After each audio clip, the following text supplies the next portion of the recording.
É um fato singular, mas ainda assim muito certo, que os vícios são falsificações de virtudes.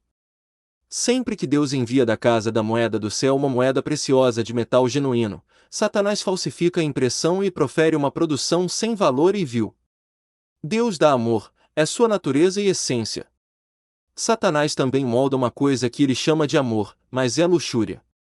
Deus dá coragem, e é uma coisa boa ser capaz de olhar nosso semelhante de frente, sem medo de todos os homens em cumprir nosso dever.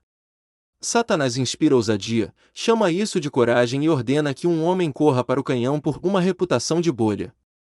Deus cria no homem um medo santo. Satanás lhe dá descrença, e muitas vezes confundimos uma com a outra. Assim, com a melhor das virtudes, a graça salvadora da fé, quando chega à sua perfeição, amadurece em confiança, e não há nada tão confortável e tão desejável para o cristão quanto a plena certeza da fé. Portanto, descobrimos que Satanás, quando vê esta boa moeda, imediatamente tira o metal do poço sem fundo, e imita a imagem celestial e a inscrição de segurança, e impõe sobre nós o vício da presunção. Ficamos surpresos, talvez, como cristãos calvinistas, ao encontrar Paulo dizendo: aquele que pensa estar em pé, tome cuidado para não cair, mas não precisamos ficar surpresos, pois embora tenhamos um grande direito de acreditar que estamos em pé, se pensamos que estamos em pé pelo poder de Deus, embora possamos não estar muito confiantes no poder do Altíssimo, há algo tão próximo da verdadeira confiança, que a menos que você use o maior discernimento, você não pode dizer a diferença. Presunção profana, é contra isso que devo falar esta manhã. Que eu não seja mal interpretado. Não direi uma palavra contra a fé mais forte.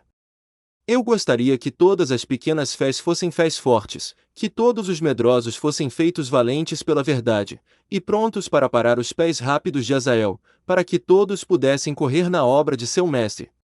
Não falo contra a fé forte, ou plena certeza, Deus nos dá isso, é a coisa mais santa e feliz que um cristão pode ter, e não há estado tão desejável quanto poder dizer: eu sei em quem tenho crido, e estou persuadido de que ele é capaz de guardar o que lhe confiei. Não é contra isso que falo, mas o advirto contra aquela coisa má, uma falsa confiança e presunção, que se arrasta sobre um cristão, como o sono frio da morte no topo da montanha, do qual, se ele não for despertado, como Deus verá que será, a morte será a consequência inevitável. Aquele, pois, que pensa estar em pé, olhe para que não caia. Tentarei esta manhã, primeiro, descobrir o caráter, segundo, mostrar o perigo, e terceiro, dar o conselho. O caráter é o homem que pensa estar em pé, o perigo é que ele possa cair, e o conselho é, que tome cuidado. E meu primeiro negócio será descobrir o caráter pretendido pelo homem presunçoso, o homem que pensa que está de pé. Eu poderia encontrar uma multidão deles se eu pudesse procurar no mundo todo. Eu poderia encontrar homens nos negócios cheios de uma audácia arrogante, que, porque eles tiveram sucesso em uma especulação, vão entrar no mar tempestuoso desta vida atribulada, e arriscar tudo, e perder tudo também. Eu poderia mencionar outros que, presumindo sobre sua saúde, estão gastando seus anos em pecado, e suas vidas em iniquidade, porque eles pensam que seus ossos são de ferro, e seus nervos de aço, e todos os homens mortais, menos eles mesmos. Eu poderia falar de homens que se aventurarão no meio da tentação, confiantes em seu poder alardeado, exclamando com autocomplacência: você acha que eu sou tão fraco a ponto de pecar? Oh! Não, eu vou ficar de pé. Dê-me a taça, eu nunca serei um bêbado. Dê-me a música, você não vai me encontrar um folião da meia-noite. Eu posso beber um pouco, e então eu posso parar. Tais são homens presunçosos. Mas não estou prestes a encontrá-los lá, meu negócio esta manhã é com a Igreja de Deus. A arejamento deve começar com o chão, a peneiração deve provar o trigo. Então, devemos peneirar a igreja esta manhã para descobrir os presunçosos. Não precisamos ir muito longe para encontrá-los. Há em toda igreja cristã homens que pensam que estão de pé, homens que se gabam de poder e força imaginários, filhos da natureza finamente vestidos, mas não filhos vivos do Deus vivo. Eles não foram humilhados ou quebrantados em espírito, ou se foram, eles fomentaram a segurança carnal até que ela se tornou um gigante, e pisoteou a doce flor da humildade sob seus pés.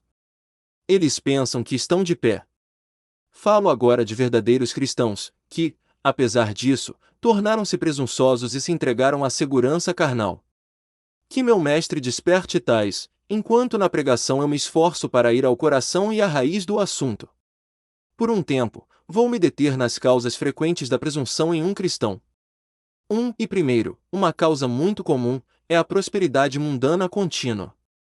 Moabe está assentada sobre suas borras, ela não foi esvaziada de navio para navio. Dê riqueza a um homem, deixe que seus navios tragam continuamente para casa cargas ricas, deixe que os ventos e as ondas pareçam ser seus servos para carregar seus navios através do seio do poderoso abismo, deixe que suas terras produzam abundantemente. Deixe que o clima seja propício para suas colheitas, e os céus sorriam agradavelmente para seu empreendimento. Deixe que as faixas de Órion sejam soltas para ele. Deixe que a doce influência das Pleiades desça sobre ele. Deixe que o sucesso ininterrupto o acompanhe. Deixe-o ficar entre os homens como um comerciante bem-sucedido, como um dives principesco, como um homem que está acumulando riquezas em grande extensão, que está sempre prosperando. Ou, se não riqueza, deixe-o desfrutar de saúde contínua. Deixe-o não conhecer doenças, deixe-o com nervos fortes e olhos brilhantes, marchar pelo mundo e viver feliz, dê-lhe o espírito alegre, que ele tenha canção perpetuamente em seus lábios, e seus olhos estejam sempre brilhantes de alegria. O homem feliz, feliz que ri da preocupação, e grita: afasta-te, preocupação opaca, peço-te que te afastes de mim. Eu digo que a consequência de tal estado para um homem, seja ele o melhor cristão que já respirou, será presunção, e ele dirá: eu permaneço na minha prosperidade. Diz Davi: eu disse, nunca serei abalado. E não somos muito melhores que Davi, nem metade tão bons. Se Deus estivesse sempre nos embalando no berço da prosperidade, se estivéssemos sempre balançando nos joelhos da fortuna, se não tivéssemos algum ponto no pilar de alabastro, se não houvesse algumas nuvens no céu, algumas manchas em nosso sol, se não tivéssemos algumas gotas amargas no vinho desta vida, estaríamos embriagados de prazer, sonharíamos, estamos de pé, e estaríamos de pé, mas seria sobre um pináculo, poderíamos ficar de pé, mas levante o homem adormecido no mastro, estaríamos a todo momento em perigo. Nós bendizemos a Deus, então, por nossas aflições, agradecemos a Ele por nossas depressões de espírito, exaltamos seu nome pelas perdas de nossa propriedade, pois sentimos que se isso não tivesse acontecido conosco, se Ele não tivesse nos castigado todas as manhãs e nos aborrecido todas as noites, poderíamos ter ficado muito seguros. A prosperidade mundana contínua é uma provação ardente. Se for assim com qualquer um de vocês, aplique este provérbio ao seu próprio estado: como o cadinho para a prata, e a fornalha para o ouro, assim é o homem para seu louvor. Novamente, leves pensamentos de pecado gerarão presunção. Quando somos convertidos pela primeira vez, nossa consciência é tão sensível que temos medo do menor pecado. Conheci jovens convertidos quase com medo de dar um passo, para não colocarem os pés na direção errada. Eles pedirão o conselho de seu ministro, e casos difíceis de casuística moral eles nos trarão, como mal sabemos como responder. Eles têm uma timidez santa, um temor piedoso, para não ofenderem a Deus. Mas, ai de mim! Muito em breve a bela flor desses primeiros frutos maduros é removida pelo manuseio rude do mundo ao redor. A planta sensível da piedade jovem cresce em um salgueiro na vida após a morte, muito flexível, muito facilmente cedendo. É tristemente verdade que até mesmo um cristão gradualmente se tornará tão insensível, que o pecado que uma vez o assustou e fez seu sangue gelar, não o alarma nem um pouco. Posso falar por experiência própria.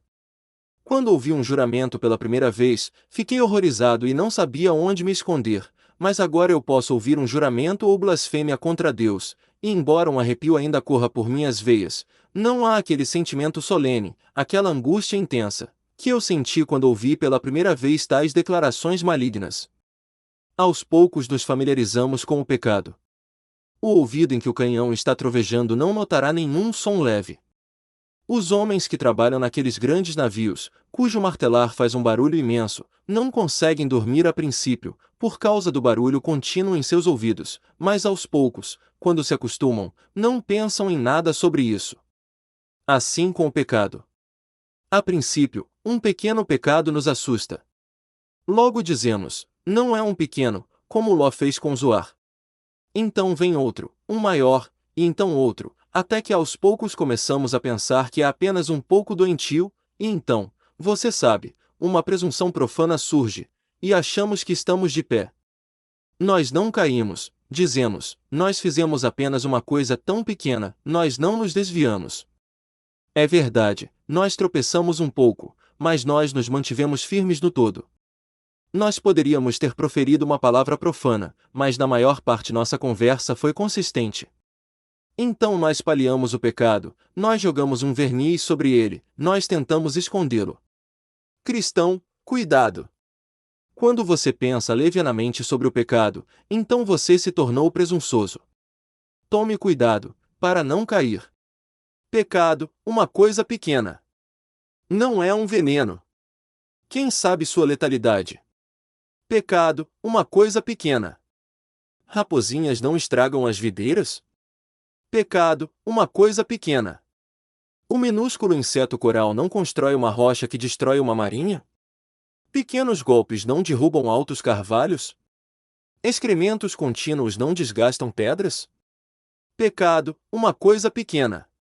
Ele cingiu sua cabeça com espinhos, que agora está coroada de glória. Pecado, uma coisa pequena. Isso fez sofrer angústia, amargura e miséria, até que ele tivesse suportado tudo o que Deus encarnado podia suportar, com força suficiente, e nada de sobra. Não é pouca coisa, senhores. Vocês podem pesá-lo na balança da eternidade, vocês fugiriam dele como de uma serpente, e abominariam a menor aparência do mal. Mas, ai de mim! Pensamentos soltos de pecado frequentemente geram um espírito presunçoso, e achamos que estamos de pé. 3. Uma terceira razão é frequentemente pensamentos baixos sobre o valor da religião. Nenhum de nós valoriza a religião o suficiente. O frenesi religioso, como é chamado, é motivo de riso em todos os lugares, mas não acredito que exista algo como frenesi religioso. Se um homem pudesse ser tão entusiasmado a ponto de dar seu corpo para ser queimado na fogueira, pudesse derramar suas gotas de sangue e transformar cada gota em uma vida, e então deixar que essa vida fosse massacrada em martírio perpétuo, ele não amara seu Deus demais. Oh, não!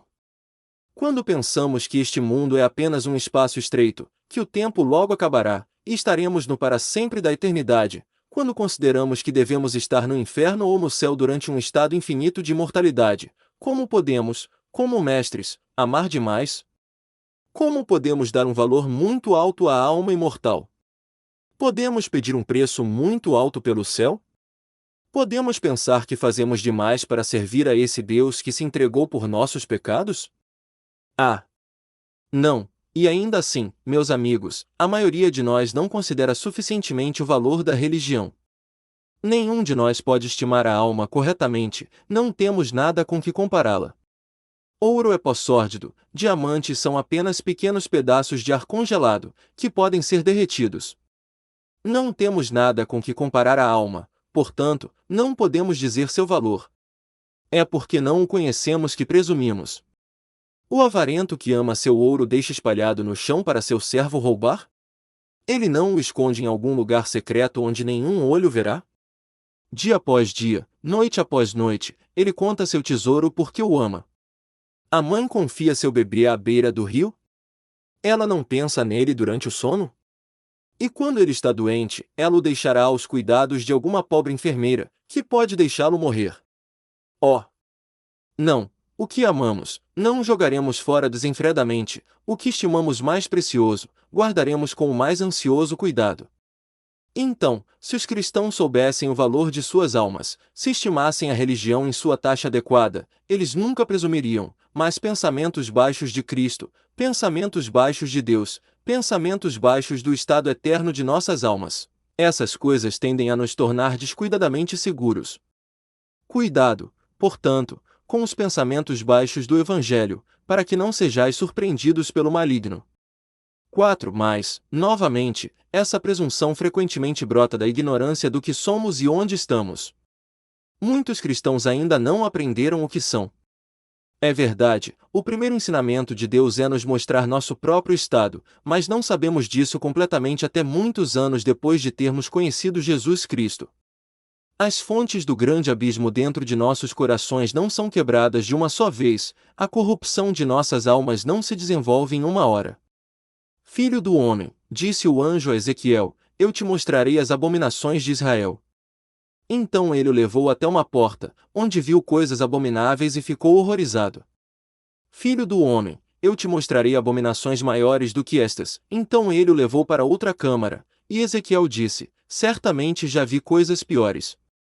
Não, diz o anjo, eu te mostrarei coisas maiores do que estas.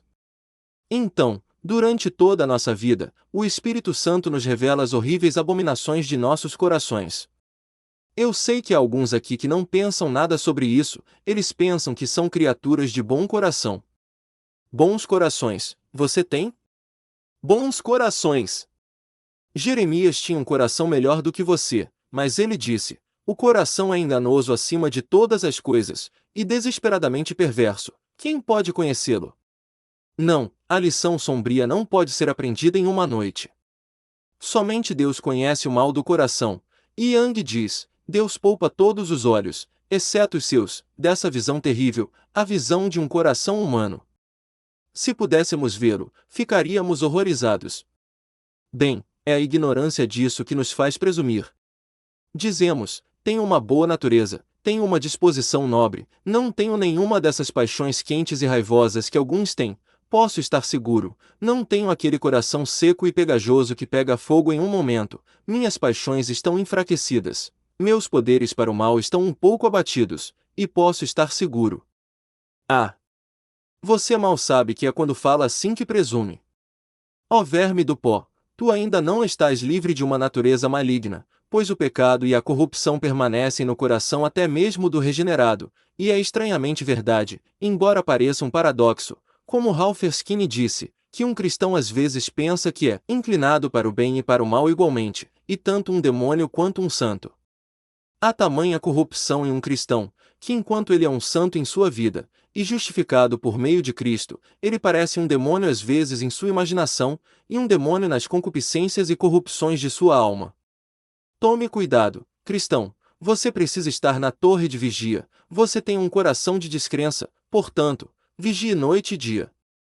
5. Mas para terminar esta delineação de um homem presunçoso, o orgulho é a causa mais presunçosa da presunção. Em todas as suas várias formas, é a fonte da segurança carnal. Às vezes é orgulho de talento. Deus dotou um homem com dons, ele é capaz de se apresentar diante da multidão, ou escrever para muitos, ele tem uma mente afiada, ele tem um julgamento, e coisas assim. Então ele diz, quanto aos ignorantes, aqueles que não têm talento, eles podem cair, meu irmão deve tomar cuidado, mas olhe para mim. Como estou envolto em grandeza! E assim, em sua autocomplacência, ele pensa que está de pé. Ah! Tais são os homens que caem. Quantos que brilharam como cometas no céu do mundo religioso correram para o espaço, e foram extintos na escuridão? Quantos homens que se apresentaram como profetas diante de seus semelhantes, e que exclamariam enquanto envoltos em sua presunção, eu mesmo somente, estou vivo, eu sou o único profeta de Deus, e ainda assim este profeta caiu, sua lâmpada foi apagada, e sua luz foi apagada na escuridão. Quantos se gabaram de seu poder e dignidade, e disseram, eu construí esta poderosa Babilônia, mas então eles pensaram que estavam de pé, e caíram imediatamente. Que aquele que pensa que está de pé, com os talentos mais orgulhosos, tome cuidado para não cair. Outros têm orgulho da graça. Este é um fato curioso, mas existe algo como ser orgulhoso da graça. Um homem diz, eu tenho grande fé, não cairei, a pobre pequena fé pode, mas nunca cairei. Eu tenho um amor fervoroso, diz outro homem, eu posso ficar de pé, não há perigo de eu me desviar, quanto ao meu irmão ali, ele é tão frio e lento, ele cairá, eu ouso dizer. Diz outro, eu tenho uma esperança muito ardente do céu, e essa esperança triunfará, ela purificará minha alma dos sentidos e do pecado, pois Cristo, o Senhor, é puro. Eu estou seguro. Aquele que se gaba da graça, tem pouca graça para se gabar. Mas há alguns que fazem isso, que pensam que suas graças podem mantê-los, sem saber que o riacho deve fluir constantemente da fonte, ou então o leito do riacho logo secará, e você verá os seixos no fundo. Se um fluxo contínuo de óleo não atingir a lâmpada, embora ela queime intensamente hoje, amanhã ela soltará fumaça, e seu aroma será nocivo. Tome cuidado para não se gloriar em seus talentos ou graças. Muitos são ainda piores, eles pensam que não cairão por causa de seus privilégios. Eu tomo o sacramento, fui batizado de maneira ortodoxa, como está escrito na palavra de Deus, participo de tal e tal ministério, estou bem alimentado, estou gordo e florescendo nas cortes do meu Deus. Se eu fosse uma dessas criaturas famintas que ouvem um falso evangelho, eu poderia pecar, mas nosso ministro é o próprio modelo de perfeição, somos constantemente alimentados e engordados, certamente ficaremos de pé. Assim, na complacência de seus privilégios, eles pisoteiam os outros, exclamando: minha montanha permanece firme, eu nunca serei abalado. Tome cuidado, presunção, tome cuidado. O orgulho precede a queda, e um espírito altivo é o portador da destruição. Tome cuidado, observe seus passos, pois onde o orgulho se infiltra, é o verme na raiz da cabaça, fazendo-a murchar e morrer. Aquele que pensa que está de pé, por orgulho de talento, ou graça, ou privilégio, que tome cuidado para não cair. Espero ter tocado em algo aqui, confio que a lanceta estava afiada, peguei o bisturi e espero ter descoberto algo. Ó presunçosos, falo com vocês, e o farei enquanto os aviso do perigo. Segunda, serei mais breve no segundo ponto, o perigo. Aquele que pensa que está de pé, corre o risco de cair. O verdadeiro cristão não pode sofrer uma queda final, mas está muito disposto a cair de forma vil. Embora o cristão não possa tropeçar a ponto de destruir sua vida, ele pode quebrar seu membro. Embora Deus tenha dado a seus anjos a incumbência sobre ele, para guardá-lo em todos os seus caminhos, ainda assim não há comissão para guardá-lo quando ele se desvia, e quando ele se desvia, ele pode se lançar em muitas tristezas. Agora devo tentar dar a vocês a razão pela qual um homem que pensa estar de pé está mais exposto ao perigo de cair do que qualquer outro. Primeiro, porque tal homem no meio da tentação certamente será mais ou menos descuidado. Faça um homem acreditar que ele é muito forte, e o que ele fará? A luta está acontecendo ao redor dele, ainda assim ele tem sua espada na bainha. Diz ele, meu braço é ágil e forte, eu posso retirá-lo e atacar. Então talvez ele se deite no campo, ou durma preguiçosamente em sua tenda, pois, diz ele, quando ouço inimigos se aproximando, tal é minha destreza e tal meu poder, que posso cortá-los aos milhares. Vocês, sentinelas, observem os fracos, vão até os prontos para parar e os medrosos, e os despertem. Mas eu sou um gigante, e deixe-me uma vez pegar esta velha lâmina de Toledo em minha mão, ela cortará corpo e alma. Sempre que eu encontrar meus inimigos, serei mais que vencedor. O homem é descuidado na batalha. Ele levanta seu capacete, como dizem que Golias fez, e então uma pedra perfura sua testa, ele joga fora seu escudo, e então uma flecha perfura sua carne, ele coloca sua espada na bainha, então o inimigo o fere, e ele está mal preparado para resistir. O homem que pensa que é forte, não está preparado, ele não está pronto para parar o golpe do maligno, e então a pungência entra em sua alma. 2. Novamente, o homem que pensa estar de pé não terá cuidado em se manter fora do caminho da tentação, mas, em vez disso, correrá para ela. Lembro-me de ver um homem que estava indo para um lugar de diversão mundana, ele era um professor de religião, e eu o chamei. O que você faz lá, Elias? Por que você me faz tal pergunta? Disse ele. Eu disse, o que você faz aqui, Elias? Você está indo para lá. Sim, ele respondeu, com algum tipo de rubor, mas posso fazer isso impunemente. Eu não poderia, disse eu, se eu estivesse lá, sei que cometeria pecado. Não me importaria com o que as pessoas dizem sobre isso, sempre faço o que gosto, na medida em que acredito que seja certo, deixo o ditado para qualquer um que goste de falar sobre mim. Mas é um lugar de perigo, e eu não poderia ir lá impunemente. Disse ele, eu poderia, já estive lá antes, e tive alguns pensamentos doces. Acho que isso amplia o intelecto. Você é tacanho, você não consegue coisas tão boas. É um deleite rico, eu lhe asseguro. Eu iria se fosse você. Não, disse eu, seria perigoso para mim, pelo que ouvi, o nome de Jesus é profanado lá, e há muita coisa dita que é totalmente contrária à religião em que acreditamos. As pessoas que frequentam lá não são das melhores, e é certo que se diz que pássaros da mesma plumagem voam juntos. Ah, bem, ele respondeu, talvez vocês, jovens, devam ficar longe, eu sou um homem forte, eu posso ir, e lá foi ele para o lugar de diversão. Aquele homem, senhores, era uma maçã de Sodoma. Ele era um professor de religião.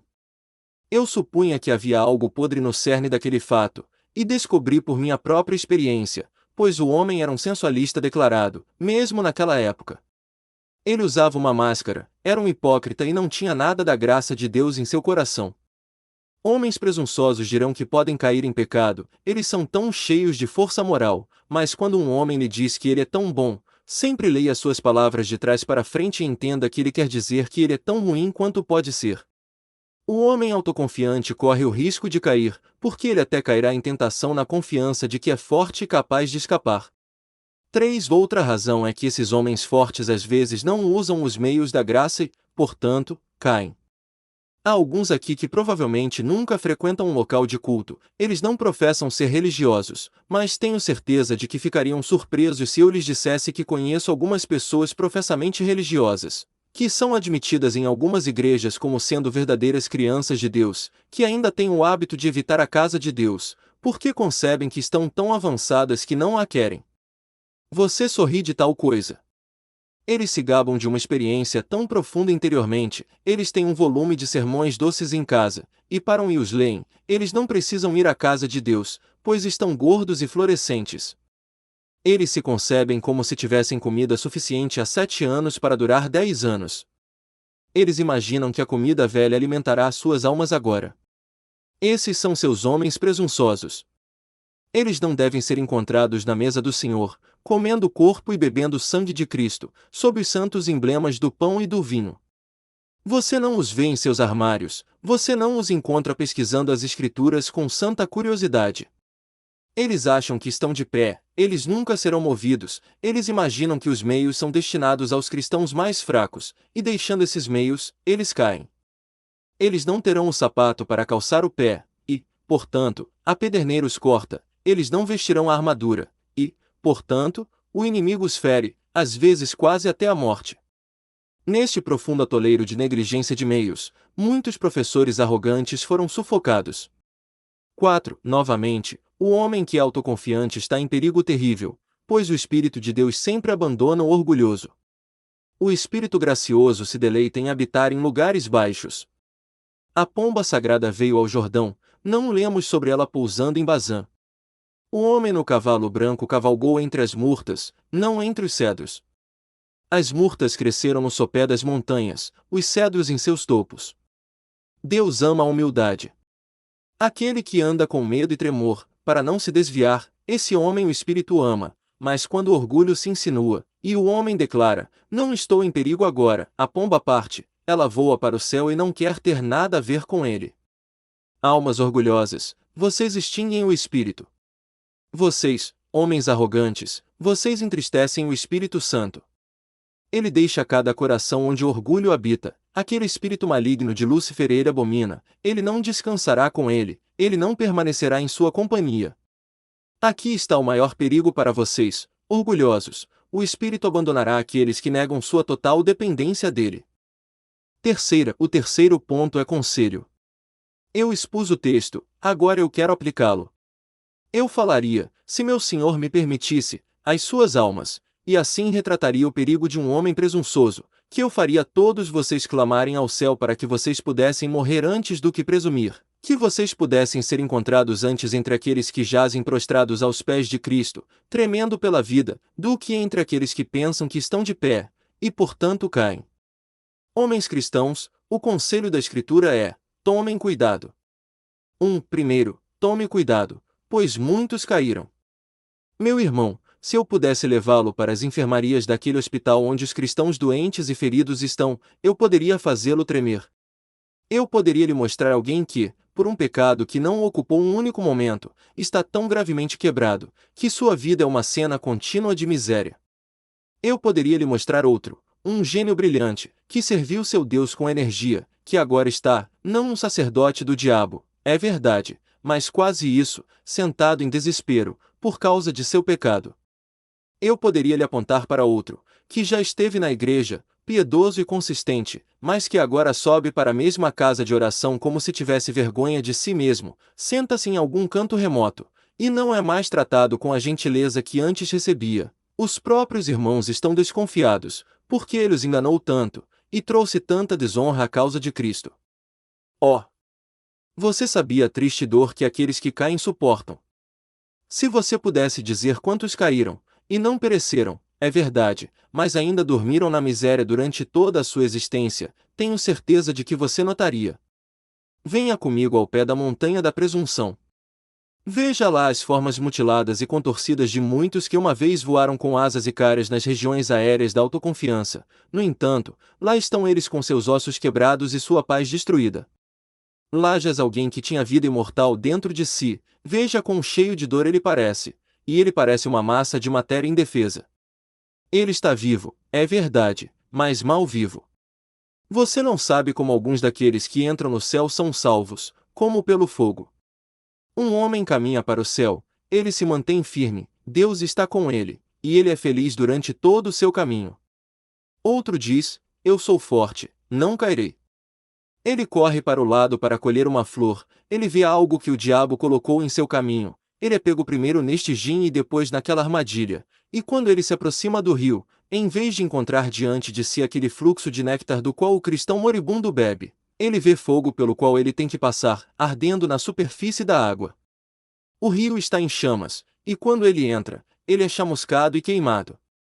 A mão de Deus é levantada, dizendo, vamos, vamos, mas quando ele mergulha seu pé no fluxo, ele encontra o fogo acendendo ao seu redor, e embora a mão o agarre pelos cabelos de sua cabeça e o arraste, ele fica na costa do céu e clama, eu sou um monumento da misericórdia divina, pois sou salvo como pelo fogo. Oh! Vocês seriam salvos pelo fogo, cristãos? Vocês não prefeririam entrar no céu, cantando canções de louvor? Vocês não o glorificariam na terra, e então dariam seu último testemunho com vitória, vitória, vitória, aquele que nos amou, e então fechariam seus olhos na terra e os abririam no céu? Se vocês fizessem isso, não presumam. Aquele que pensa estar de pé deve tomar cuidado para não cair. 2. Novamente, meu irmão, cuidado, pois uma queda danificará tanto a causa de Cristo. Nada jamais prejudicou a religião pela metade, ou uma milésima parte, tanto quanto a queda do povo de Deus. Ah! Quando um verdadeiro crente peça, como o mundo o apontará? Aquele homem era um diácono, mas ele sabe cobrar exorbitantemente. Aquele homem era um professor, mas ele pode trapacear tão bem quanto seus vizinhos. Aquele homem é um ministro, e ele vive em pecado. Oh! Quando os poderosos caem, é de se alegrar, pois o cedro caiu, como o mundo exulta. Eles riem do nosso pecado, eles se alegram com nossas falhas, eles voam ao nosso redor, e se eles podem ver um ponto onde somos vulneráveis, como eles dirão, veja, essas pessoas santas não são melhores do que deveriam ser. Porque há um hipócrita, os homens colocam todos os outros na mesma luz. Ouvi um homem dizer, não muito tempo atrás, que ele não acreditava que houvesse algo como uma vida cristã verdadeira, porque ele havia descoberto muitos hipócritas. Eu o lembrei de que não poderia haver hipócritas se não houvesse genuínos. Ninguém tentaria falsificar notas bancárias se não houvesse genuínas. Ninguém pensaria em passar um soberano ruim se não houvesse libras esterlinas. Então, o fato de haver alguns hipócritas prova que há alguns personagens genuínos. Mas que aqueles que são assim tomem cuidado, que eles sempre tenham um anel do ouro verdadeiro em sua conduta. Que sua conversa seja tal que se torne o Evangelho de Cristo, para que de forma alguma o inimigo possa obter vantagem sobre nós e caluniar o nome de Jesus. E isso diz respeito especialmente aos membros de nossa própria denominação, pois muitas vezes é dito que as doutrinas em que cremos têm uma tendência a nos levar ao pecado. Ouvi isso ser afirmado de forma mais positiva, que aquelas altas doutrinas que amamos e que encontramos nas Escrituras são licenciosas. Não sei quem ousa fazer essa afirmação, quando considera que os homens mais santos foram crentes neles. Pergunto ao homem que ousa dizer que o calvinismo é uma religião licenciosa, o que ele pensa do caráter de Agostinho, ou Calvino, ou Whitefield, que em eras sucessivas foram os grandes expoentes do sistema da graça, ou o que ele dirá daqueles puritanos, cujas obras estão cheias deles? Se um homem tivesse sido um arminiano naqueles dias, ele teria sido considerado o herege mais vil que respirava, mas agora somos vistos como os hereges, e eles como os ortodoxos. Estamos de volta à velha escola, podemos traçar nossa descendência dos apóstolos. É essa veia de graça livre que corre através do sermão dos batistas, que nos salvou como uma denominação. Se não fosse por isso, não estaríamos onde estamos. Podemos executar um elo dourado daqui para o próprio Jesus Cristo, através de uma sucessão sagrada de pais poderosos, que todos sustentaram essas verdades gloriosas, e podemos dizer deles, onde você encontrará homens mais santos e melhores do mundo. Não temos vergonha de dizer de nós mesmos, que por mais que sejamos difamados e caluniados, você não encontrará um povo que viverá mais perto de Deus do que aqueles que acreditam que são salvos, não por suas obras, mas somente pela livre graça. Mas, ó, vocês que creem na livre graça, tomem cuidado. Nossos inimigos odeiam a doutrina, e se alguém se afasta, aí, dizem eles, veja a tendência de seus princípios. Não. Poderíamos responder, veja qual é a tendência de sua doutrina. A exceção em nosso caso prova que a regra é verdadeira, que afinal, nosso evangelho nos leva à santidade. De todos os homens, aqueles que têm a piedade mais desinteressada, a reverência mais sublime, a devoção mais ardente, acreditam que são salvos pela graça, sem obras, por meio da fé, e que isso não é deles mesmos, é o dom de Deus. Cristãos, tomem cuidado para que Cristo não seja crucificado novamente e exposto à vergonha pública. E agora o que mais posso dizer? Ó, meus amados, meus irmãos, não pensem que vocês estão de pé, para que não caiam. Ó, companheiros herdeiros da vida eterna e da glória, estamos marchando por esta peregrinação cansativa, e eu, a quem Deus chamou para pregar a vocês, gostaria de me voltar afetuosamente para vocês, pequenos, e dizer, tome cuidado para não cair. Meu irmão, não tropece. A armadilha, a armadilha. Eu vim para recolher as pedras do caminho e remover os obstáculos. Mas o que posso fazer a menos que, com o devido cuidado e cautela, vocês mesmos andem cautelosamente?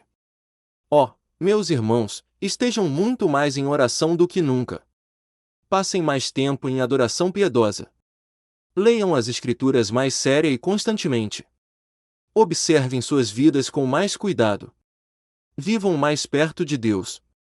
Tome os melhores exemplos como seu padrão. Que sua conversa seja perfumada com o céu. Que seus corações sejam perfumados com afeição pelas almas dos homens.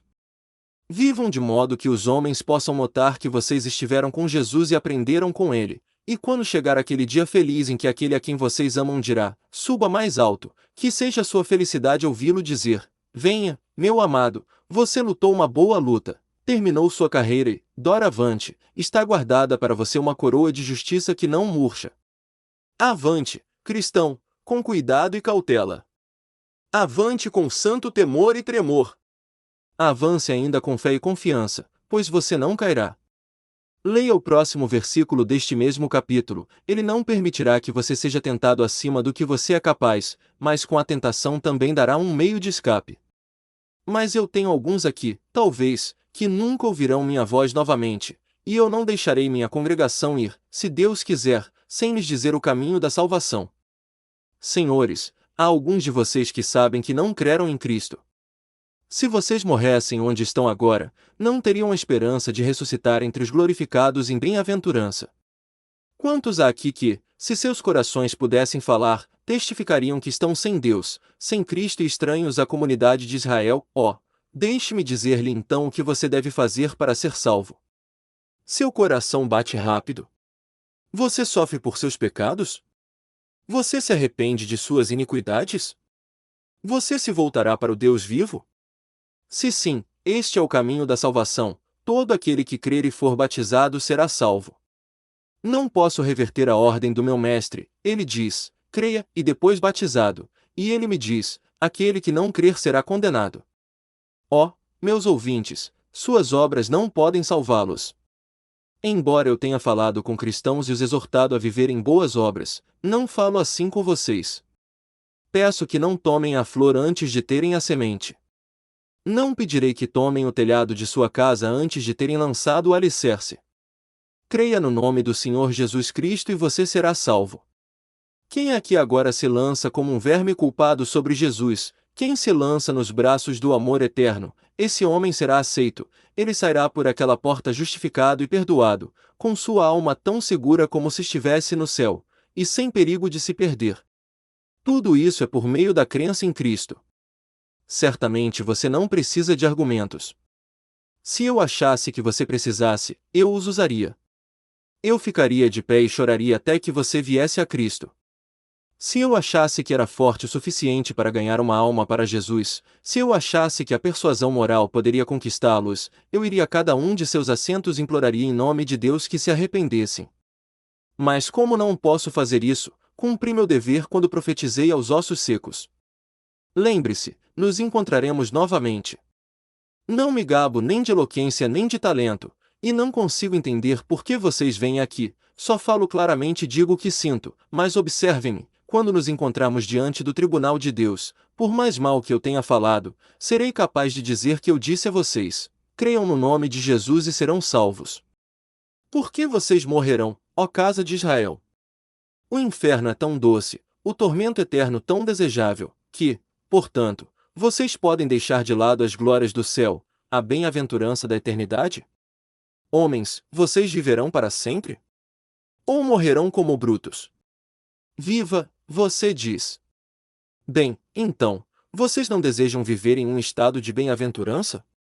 Ó, que Deus lhe conceda a graça para se voltar a Ele com todo o propósito de coração. Venha, pecador culpado, venha.